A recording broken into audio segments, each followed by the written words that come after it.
Okey, baiklah, sebelum kita meneruskan kepada tajuk analisis keutuhan wacana, sumber rujukan dan kejelasan artikel daripada karya Siti Zainal Ismail 2022, iaitu Hidup Mahasiswa Harus Berani, eloklah kita mengenal dahulu maksud penanda wacana tersebut.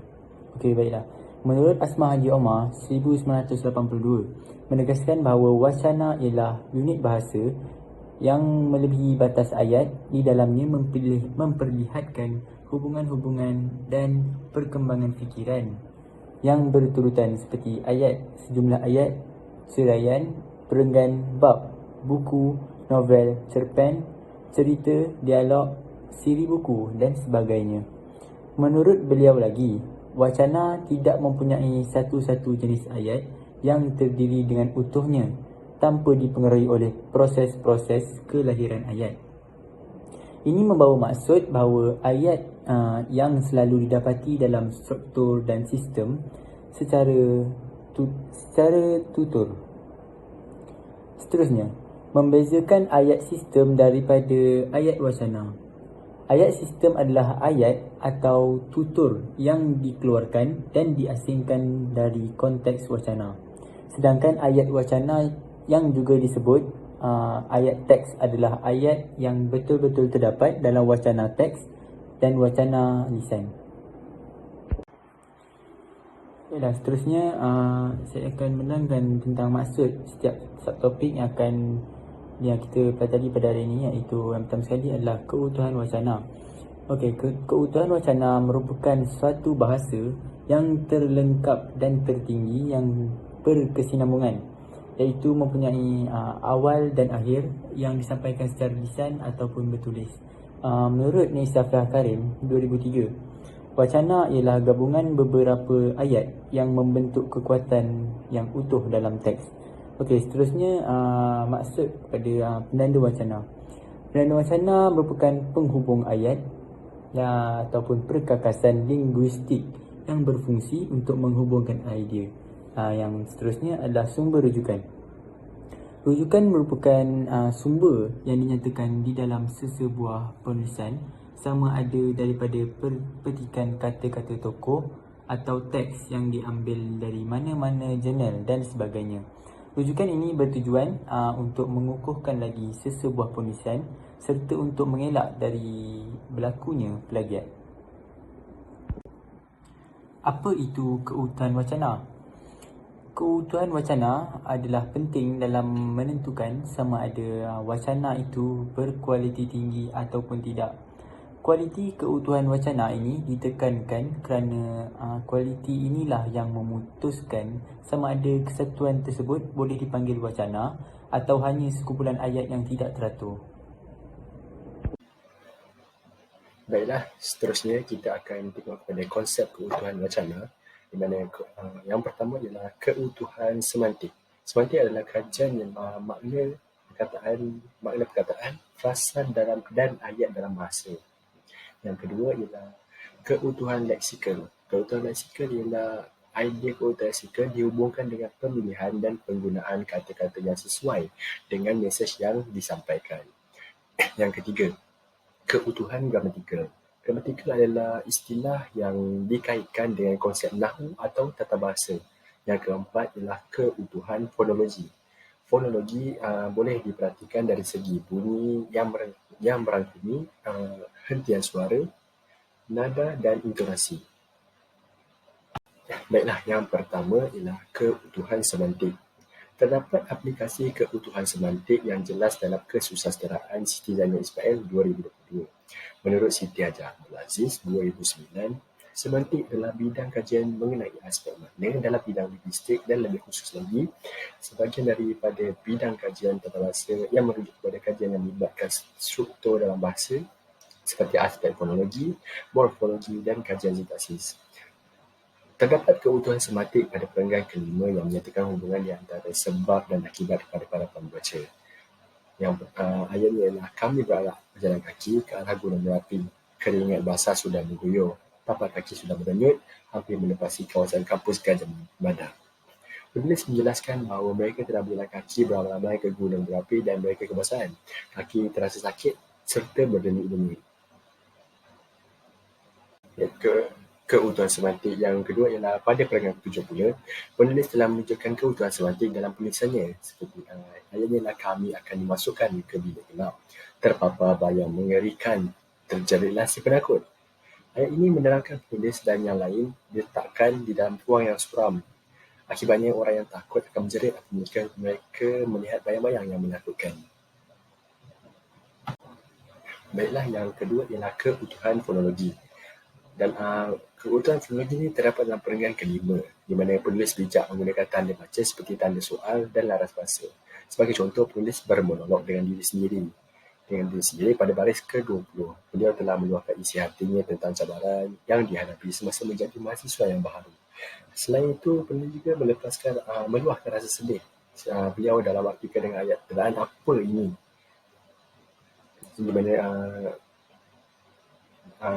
penulis itu bertanya pada diri sendiri, deraan apakah ini yang penulis hendak penulis hadapi, dan dia berasa sedih kerana perlu menghadapi cabaran tersebut. Baiklah, keutuhan kronologi yang terdapat dalam artikel tersebut yang mahasiswa masih perlu berani. Dalam perenggan ke-6, pembaca dapat menganalisis intonasi suara yang ingin disampaikan oleh penulis, iaitu pada baris kedua. Terdengar suara garau. Suara garau sinonim dengan ciri seorang lelaki. Di situ, pembaca dapat mengetahui bahawa sosok yang bersuara garau itu adalah seorang lelaki. Kerana lelaki kebiasaannya bersuara garau. Dan ayat itu tidak berhenti setakat di situ saja. Penulis menyambungkan ayat dengan, "Hoi, anak Malaysia jatuh," kerana penulis tiba-tiba pengsan ketika itu, dan ada orang yang bersuara garau menjerit, memberitahu bahawa penulis itu telah pingsan dan memberitahu rakan-rakan mereka. Baiklah, seterusnya ialah keutuhan leksikal. Keutuhan leksikal ini terdapat hiponim dalam keutuhan leksikal. Hiponim adalah istilah yang boleh merujuk pada makna luas dan khusus perkataan lain. Dalam perenggan keempat, penulis menegaskan bahawa orang Cina, Babayanya dan Cedi India berbahasa Melayu, yang merupakan contoh hiponim yang tergantung dalam artikel itu. Umum mengatakan bahawa Malaysia mempunyai beberapa kaum bangsa Melayu, Cina dan India. Tidak termasuk kerajaan semua. Istilah Cina dan India merujuk kepada kumpulan etnik yang tinggal di negara yang sama dan mereka boleh berbahasa Melayu. Baiklah, yang terakhir sekali ialah keutuhan gramatikal. Keutuhan gramatikal ialah merupakan hubungan wacana yang berkaitan dengan tata bahasa. Terdapat 4 jenis keutuhan gramatikal, di mana yang pertama ialah penanda rujukan. Penanda rujukan ialah kata ganti diri orang dan kata ganti nama tunjuk. Penggunaan penanda rujukan yang mempunyai ciri keutuhan gramatikal adalah penggunaan kata ganti nama orang seperti saya, dia, kamu, mereka, dan kata ganti nama tunjuk seperti itu dan ini. Yang kedua ialah penanda pengantian. Penanda pengantian merupakan proses menggantikan unsur bahasa dan unsur lain seperti kata nama dan kata kerja dan klausa. Penanda pengantian terdiri daripada 3, iaitu pengantian nominal, verbal dan klausa. Yang ketiga ialah elipsis, mana elipsis merupakan unsur pelendapan untuk mengelakkan pengulangan maklumat dalam ayat seterusnya, seperti pengukuran kata atau dalam arti katanya pengukuran kata atau frasa yang telah dinyatakan dalam ayat sebelumnya. Dan akhir sekali ialah penanda penghubung. Penanda penghubung ialah unsur penanda penghubung ialah penanda penghubung berfungsi menjalinkan perkataan dengan perkataan, frasa dengan frasa, klausa dengan klausa, dan ayat dengan ayat. Terdapat 6 jenis kata penghubung dalam bahasa Melayu yang digunakan sebagai penyambung, antaranya ialah kata, frasa, klausa, ayat dan satu satuan yang lebih besar, seperti penghuraian, pengembangan idea, penambahan, tentangan, penghubung musabab, penghubung tempoh. Baiklah, seterusnya penanda wacana. Apa itu penanda wacana? Penanda wacana ialah istilah yang menghubungkan idea, hujah dan pandangan seseorang secara bertulis atau bercakap. Penanda wacana juga digunakan sama ada dalam perenggan yang sama atau dalam perenggan yang baru untuk menjadikan ayat lebih teratur dan konsisten. Baiklah, seterusnya jenis-jenis penanda wacana. Penanda wacana terbagi kepada 3 jenis, iaitu penanda kronologi, penanda organisasi dan penanda idea. Penanda kronologi iaitu memberi pengertian kepada persoalan berkaitan waktu. Manakala penanda organisasi mempertautkan sesuatu bahagian wacana dengan bahagian yang lain.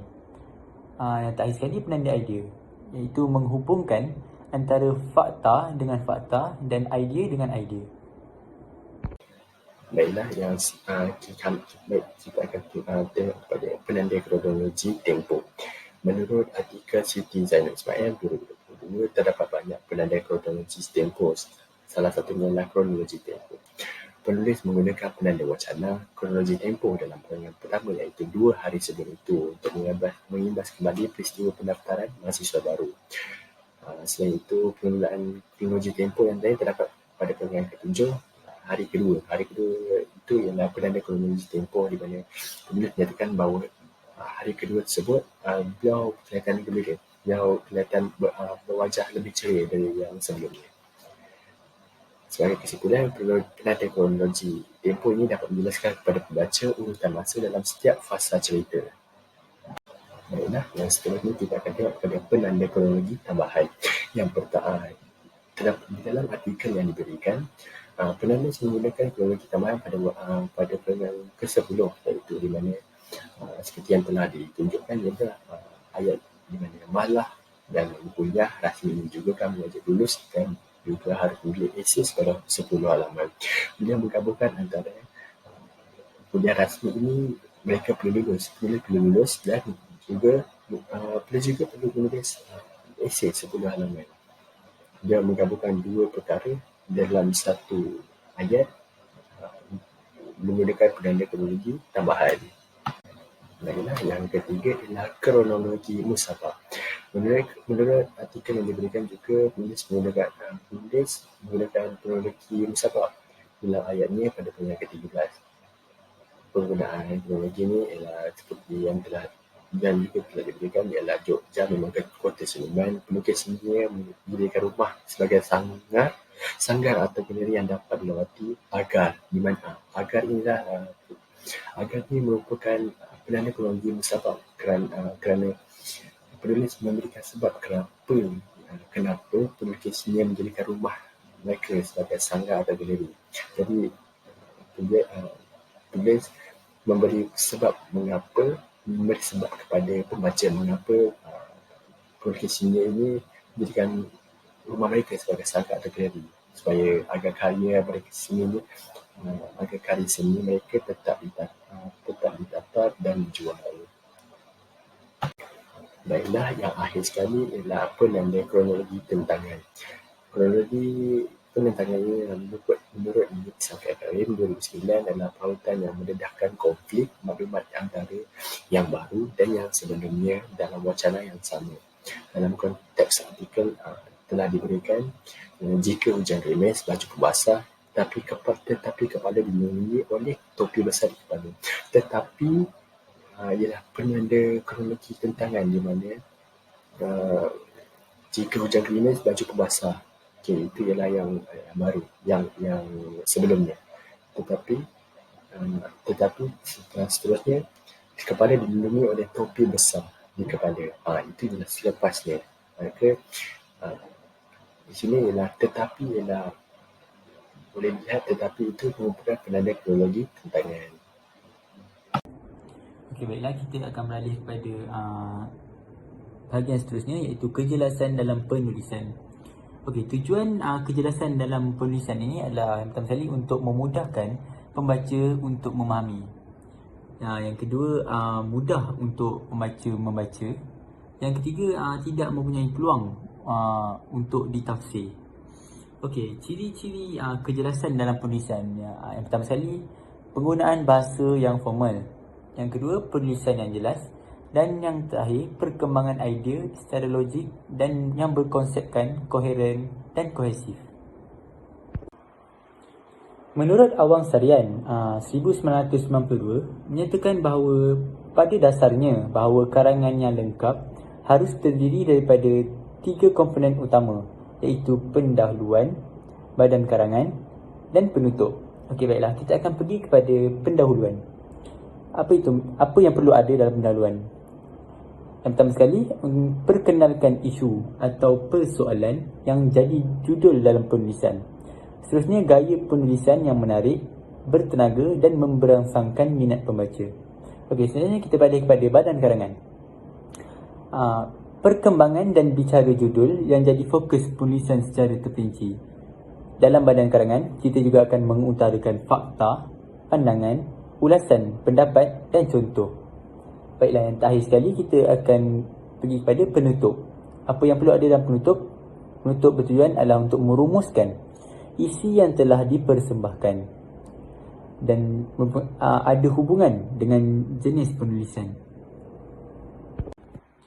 Okay, baiklah, berdasarkan artikel karya Siti Zainab Ismail yang bertajuk Hidup Mahasiswa Harus Berani, karya tersebut mempunyai kejelasan dalam penulisan yang sangat baik, yang mana memudahkan pembaca untuk memahami isi artikel tersebut. Dalam artikel tersebut juga menerapkan perkembangan idea secara logik yang berkonsepkan, koheren dan kohesif. Hal ini akan membuat menarik minat pembaca untuk membaca artikel tersebut. Sumber rujukan. Sumber rujukan yang kami gunakan dalam menganalisis artikel yang bertajuk Mahasiswa Haruslah Berani ialah kami menggunakan APA edisi yang terkini, iaitu edisi yang ke-7. APA merujuk kepada peraturan dan konvensyen yang ditubuhkan oleh Persatuan Psikologi Amerika untuk mendokumentasikan sumber apa yang digunakan dalam keteras penyelidikan.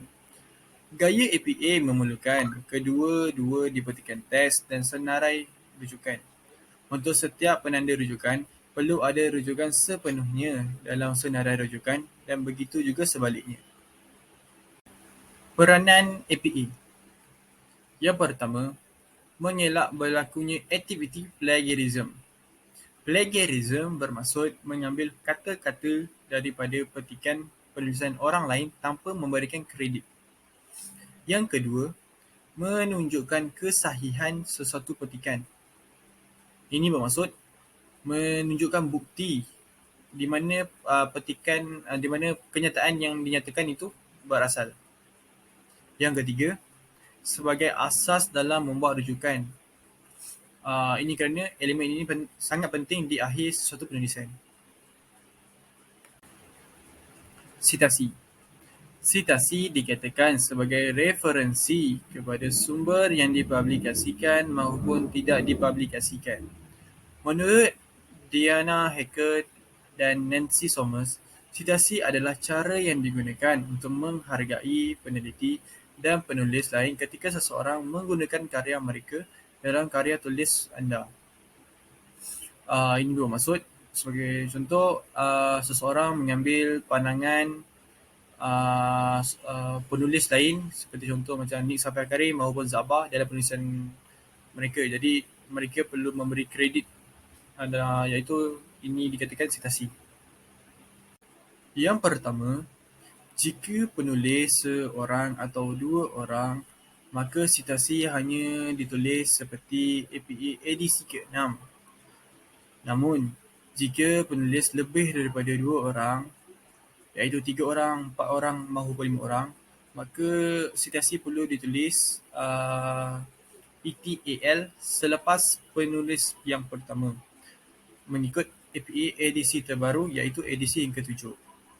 Sebagai contoh, jika penulis hanya seorang, kita hanya perlu menulis seperti berikut. Kurungan Nick Safia Karim, 2003, Sebagai contoh, saya ada memberikan maksud keutuhan wacana dalam slide ini. Jadi saya memberi sitasi iaitu pandangan Siti Safia Karim dengan beri kredit dalam bentuk seperti ini. Yang kedua ialah dibenarkan menulis nama penulis menggunakan nama ahli keluarga, atau jika penulis merupakan Muslim, boleh ditulis tanpa bin atau binti. Sebagai contoh, nama penuh Nik Safia Karim ialah Nik Safia binti Nik Abdul Karim. Namun apabila menulis sitasi, kita hanya perlu menulis Nik Safia Karim, iaitu lebih ringkas.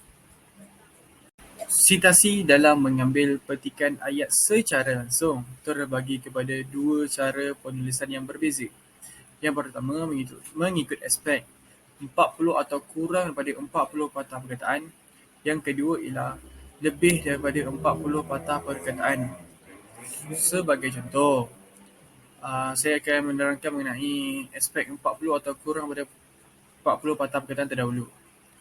Jika mempunyai bilangan patah perkataan seperti berikut, maka sitasi haruslah ditulis dengan cara sebegini. Yang pertama, kita boleh menulis seperti ini.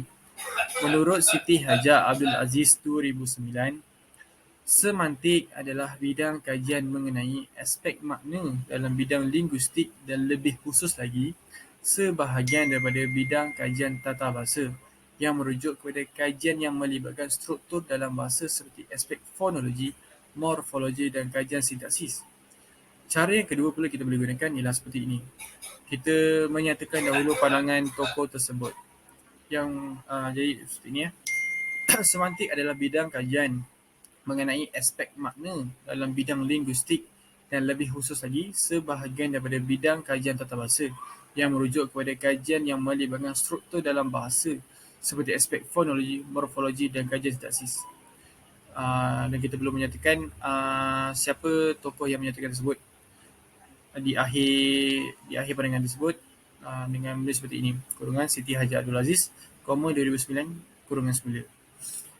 Selain itu, dalam menyatakan pandangan seseorang tokoh tu, kita tak boleh meruka ayat asal yang apa yang dikatakan oleh tokoh tersebut. Bagi aspek lebih daripada 40 perkataan, sitasi boleh ditulis seperti berikut. Jadi saya akan memberikan contoh bagi pandangan Asma Haji Umar. Sitasi boleh ditulis seperti ini. Asma Haji Umar, kurungan 1982, kurungan semula, iaitu merupakan tahun di mana Asma Haji Umar menyatakan pandangan tersebut. Menegaskan bahawa wacana ialah unit penulisan yang melebihi batas ayat di dalamnya, memperlihatkan hubungan-hubungan dan perkembangan fikiran yang bertujuan seperti ayat, sejumlah ayat, ceraian, perenggan, bab, buku, novel, cerpen, cerita, dialog, siri buku dan sebagainya. Menurut beliau lagi, wacana tidak mempunyai satu-satu jenis ayat yang terdiri daripada dengan utuhnya tanpa dipengaruhi oleh proses-proses kelahiran ayat. Ini bermaksud bahawa ayat yang selalu didapati dalam struktur dan sistem secara teratur. Seterusnya, membezakan ayat sistem daripada ayat wacana. Ayat sistem adalah ayat atau tutur yang dikeluarkan dan diasingkan dari konteks wacana, sedangkan ayat wacana yang juga disebut ayat teks adalah ayat yang betul-betul terdapat dalam wacana teks dan wacana lisan. Jadi pandangan beliau ni melebihi daripada 40 patah perkataan. Oleh itu, tulisan haruslah dilakukan seperti ini, iaitu dengan memberi kata pemula seperti berikut. Asma Haji Umar 1982 menegaskan bahawa. Itu merupakan kata pemula. Senarai rujukan. Rujukan dan bibliografi adalah antara halaman yang perlu disertakan di dalam sesuatu penyelidikan. Senarai rujukan biasanya ditulis di akhir penulisan. Penyenaraian nama dibenarkan sehingga 20 nama. Namun sebelum nama penulis terakhir, perlulah ditulis meletakkan simbol dan. Jadi saya akan memberi satu contoh. Ini merupakan contoh yang salah. Nur Masitah Ahmad Hassan, Jamaya Zakaria, kurungan 2012, kohesi gramatikal penghubung dalam karangan berbahasa Melayu, International Journal of Language Education and Applied. Dalam membuat rujukan ni, ini contoh salah ni sebab pada nama yang kedua tu tak tulis simbol dan, di mana menggunakan simbol koma. Ini merupakan contoh yang salah. Jadi saya akan beri contoh yang betul pula. Nur Masitah Mat Hasan, simbol dan, Jamayah Zakaria, titik, kurungan 2015, kurungan, titik, kohesi gramatikal penghubung dalam karangan berbahasa Melayu, titik, International Journal of Language Education and Applied. Ini merupakan contoh yang betul. Yang kedua, senarai rujukan juga hendaklah ditulis secara urutan, iaitu dari A kepada Z, yang mana tiada nombor susunan. Sebagai contoh, di sebelah semua rujukan tu tak boleh macam ada nombor satu rujukan ni, nombor dua rujukan yang ini pula, dia tak boleh. Dia macam cuma bagi rujukan tu je. Tetapi rujukan ni kena ikut urutan lah, macam A sehingga Z. Sebagai contoh, saya boleh tunjukkan Afifah Bidin. Rujukan kedua pula Junayah H.M. Yang ketiga pula Kiman Chua. Yang keempat pula Muhammad Isham, di mana lepas huruf A adalah huruf J. Lepas tu huruf K pula, dia tak boleh huruf lepas huruf A ni kita letak K pula. Lepas tu bawah K tu letak J. So dia tak macam, dia tak ikut urutan lah, macam A sehingga Z. Jadi ini merupakan benda yang salah. Sepatutnya kita ikut urutan A hingga Z. Lepas tu biasanya lepas baris yang kedua kita perlu buat space. Itu saja. Rujukan buku. Antara aspek yang perlu ditulis dalam membuat rujukan sesuatu buku ialah perlulah mempunyai nama penulis, tahun diterbitkan buku, tajuk buku, nama penerbit, muka surat maupun edisi. Sebagai pengetahuan, nama tajuk buku perlu ditulis secara italik, iaitu condong. Namun bagi nama yang lain perlu ditulis secara biasa saja.